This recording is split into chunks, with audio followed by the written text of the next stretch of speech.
O Catecismo em um ano.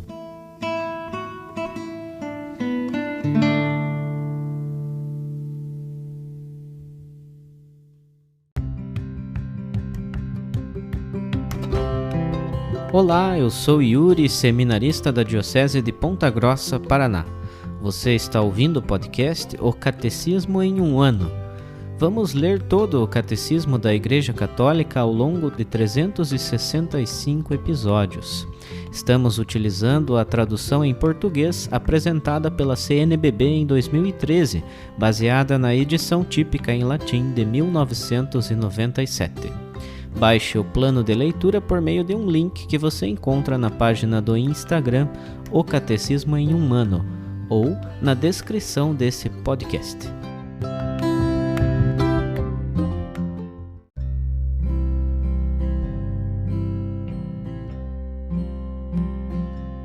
Chegamos ao dia 34 do nosso plano de leitura do Catecismo em um ano.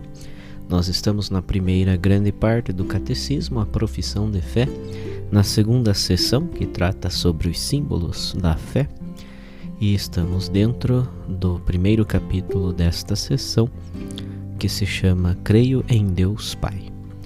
Hoje faremos a leitura dos números 243 a 248.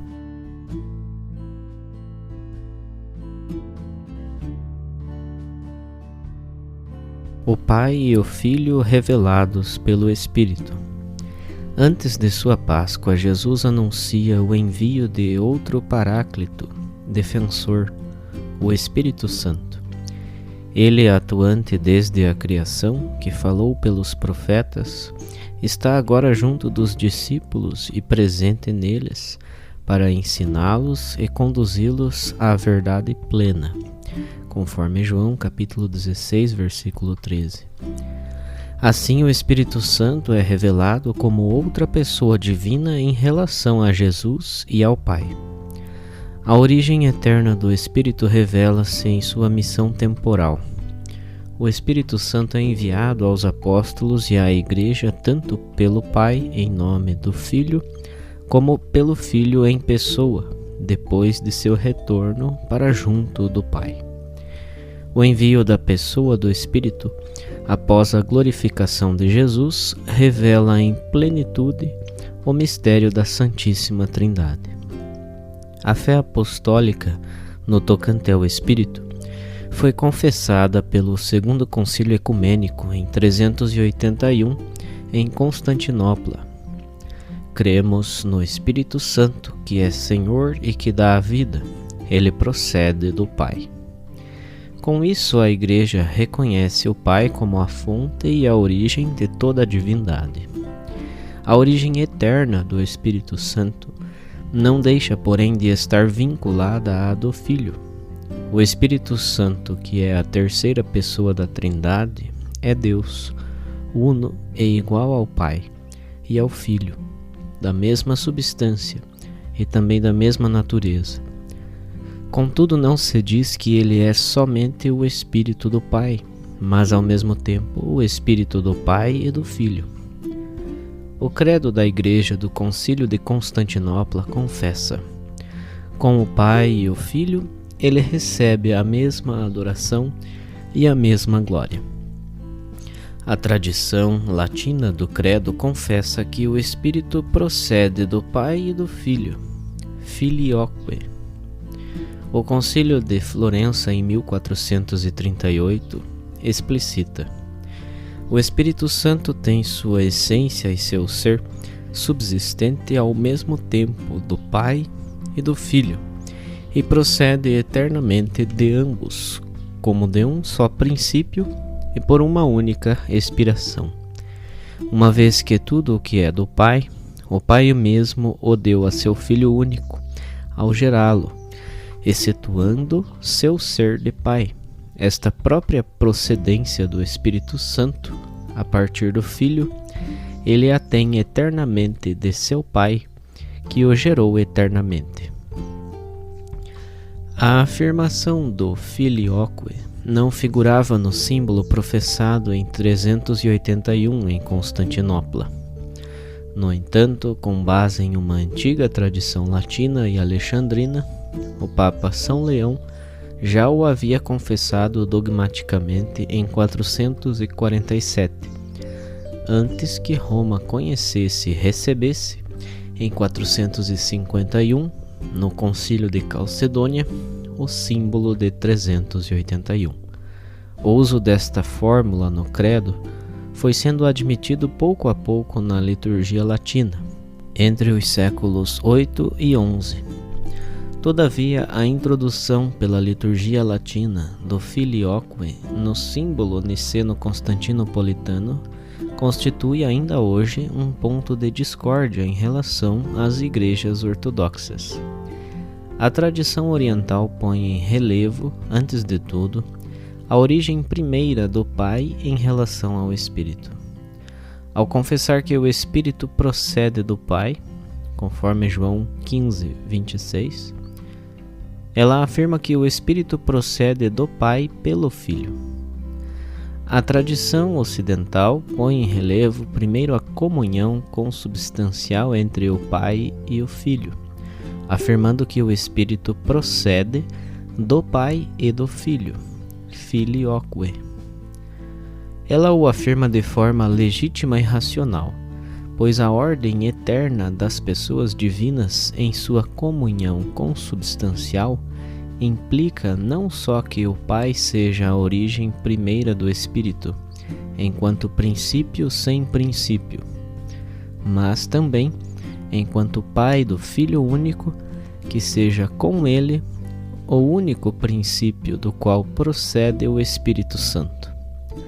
Esta legítima complementaridade, se não for radicalizada, não afeta a identidade da fé na realidade do mesmo mistério confessado.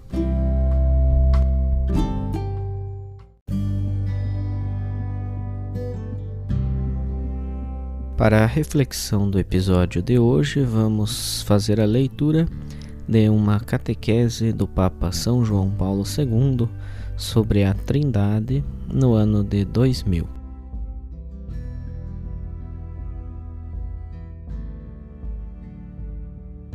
João Paulo II, audiência geral, quarta-feira, 7 de junho de 2000.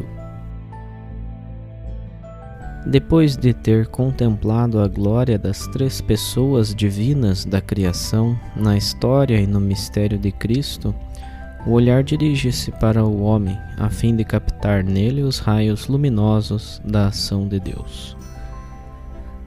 Nas suas mãos estão a vida de todos os viventes e a respiração de todo o ser humano. Jó, capítulo 12, versículo 10. Esta sugestiva declaração de Jó revela o ligame radical que une os seres humanos ao Senhor que ama a vida.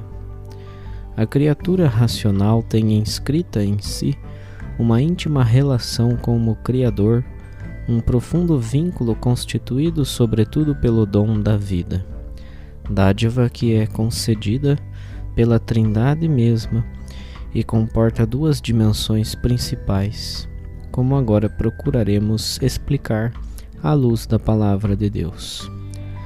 A primeira dimensão fundamental da vida que nos é dada é física e histórica, a alma, nefesh, e a respiração, ruá, às quais Jó se referia. O Pai entra em cena como manancial deste dom, nos exórdios mesmos da criação, quando proclama com solenidade: façamos o homem à nossa imagem e semelhança. Deus criou o homem à sua imagem, à imagem de Deus ele o criou, e criou-os homem e mulher. Gênesis capítulo 1, versículos 26 e 27. Juntamente com o Catecismo da Igreja Católica, podemos tirar esta conclusão. A imagem divina está presente em cada homem, mas resplandece na comunhão das pessoas, à semelhança da união das pessoas divinas entre si. na mesma comunhão de amor e na capacidade geradora do casal humano, há um reflexo do Criador. No matrimônio, o homem e a mulher perpetuam a obra criadora de Deus, participando na sua suprema paternidade, no mistério que Paulo nos convida a contemplar quando exclama: há um só Deus e Pai de todos, que está acima de todos, que age por meio de todos e está presente em todos. Efésios capítulo 4, versículo 6. A presença eficaz de Deus que o cristão invoca como Pai revela-se já no início da vida de cada homem, para depois se dilatar ao longo de todos os seus dias. É o que testifica uma estrofe da extraordinária beleza do Salmo 139, que se pode reproduzir assim, na forma mais próxima ao original. Tu formaste os meus rins, tu me teceste no seio materno, e os meus ossos não te estavam escondidos. Quando eu era formado em segredo, tecido na terra mais profunda, os teus olhos viam o meu embrião, e tudo era escrito no teu livro. Os meus dias já estavam calculados, antes mesmo que chegasse o primeiro. Também o Filho está presente ao lado do Pai quando iniciamos a nossa existência. Ele que assumiu a nossa carne, a ponto de poder ser tocado pelas nossas mãos e ser escutado pelos nossos ouvidos, visto e contemplado pelos nossos olhos, conforme a primeira carta de João, capítulo 1, versículo 1. Com efeito, Paulo recorda-nos que existe um só Deus, o Pai. Dele tudo procede, e é para ele que existimos. E há um só Senhor Jesus Cristo, por quem tudo existe e por meio do qual também nós existimos. De resto, cada criatura humana é confiada também ao sopro do Espírito de Deus, como canta o salmista: envias o teu sopro e eles são criados. Salmo 104, versículo 30. À luz do Novo Testamento, é possível ler nestas palavras um prenúncio da terceira pessoa da Santíssima Trindade. Na nascente da nossa vida há, portanto, uma intervenção trinitária de amor e de bênção. Existe outra dimensão na vida oferecida à criatura humana. Podemos expressá-la através de 3 categorias teológicas neotestamentárias. Existe antes de mais a Zoe Aionios, ou seja, a vida eterna, celebrada por João, que há de ser entendida como participação na vida divina. Depois há ainda a Paulina Kainektisis, a nova criatura, conforme segunda carta aos Coríntios, capítulo 5, versículo 17, e Gálatas, capítulo 6, versículo 15, produzida pelo Espírito que irrompe na condição da criatura humana, transformando-a, transfigurando-a e atribuindo-lhe uma vida nova, conforme Romanos, Colossenses e Efésios. É a vida pascal. Como em Adão todos morrem, assim em Cristo todos receberão a vida. Enfim, há a vida como filhos de Deus, a iotesia, conforme Romanos capítulo 8 e Gálatas capítulo 4, que exprime a nossa comunhão de amor com o Pai no seguimento de Cristo, na força do Espírito Santo. A prova de que sois filhos é o fato de que Deus enviou aos nossos corações o Espírito do seu Filho que clama: Abba, Pai. Portanto, já não és escravo, mas filho, e se és filho, és também herdeiro. Gálatas capítulo 4, versículos 6 e 7. Esta vida transcendente, infundida em nós pela graça, Abre-nos o futuro para além do limite da nossa caducidade de criaturas. É o que Paulo afirma na carta aos Romanos, evocando novamente a Trindade como fonte desta vida pascal.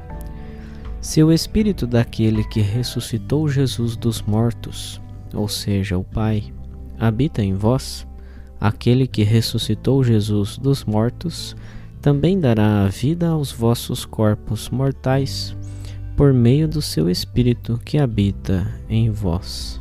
Por conseguinte, a vida eterna é a própria vida de Deus e simultaneamente a vida dos filhos de Deus. Um assombro incessante e uma gratidão sem limites não podem deixar de se apoderar do crente diante desta inesperada e inefável verdade que nos vem de Deus em Cristo. Assim chega ao seu auge a verdade cristã acerca da vida. A dignidade desta não está ligada apenas às suas origens, à sua proveniência de Deus, mas também ao seu fim, ao seu destino de comunhão com Deus, no conhecimento e no amor dele. É à luz desta verdade que Santo Irineu especifica e completa a sua exaltação do homem. Glória de Deus é, sim, o homem vivo, mas a vida do homem consiste na visão de Deus. Concluímos a nossa reflexão com a prece de um sábio do Antigo Testamento a Deus vivo e amante da vida. Tu amas tudo o que existe e não desprezas nada do que criaste.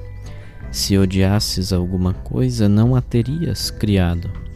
De que modo poderia alguma coisa subsistir se a não quisesses? Como se poderia conservar alguma coisa se a não tivesses chamado à existência? Tu, porém, poupas todas as coisas, porque todas te pertencem, Senhor, que amas a vida. O teu Espírito incorruptível está em todas as coisas. Livro da Sabedoria, capítulo 11, versículo 24, ao capítulo 12, versículo 1.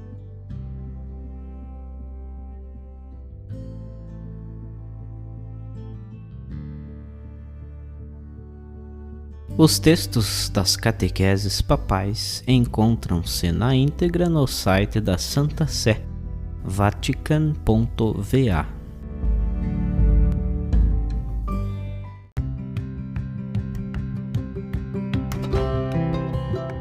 Você acaba de ouvir mais um episódio do podcast O Catecismo em um Ano. Continue nesse bom propósito de aprofundar o conhecimento e a vivência da fé católica e procure participar da sua comunidade. Rezemos por todos que estão fazendo esse caminho de leitura do Catecismo. Até amanhã!